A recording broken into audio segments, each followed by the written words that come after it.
কাপড় আপনি রে মাছ মারতে না এই মোবাইলে মোবাইল দিস করতে কোন দাম নাই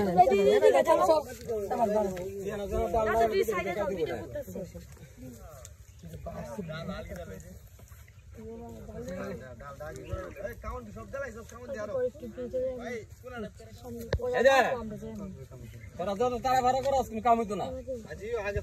ছাপ করে হইয়া কাউন তো তখন লাগবো তখন অনেক কাজ দিতে পারবি রাখো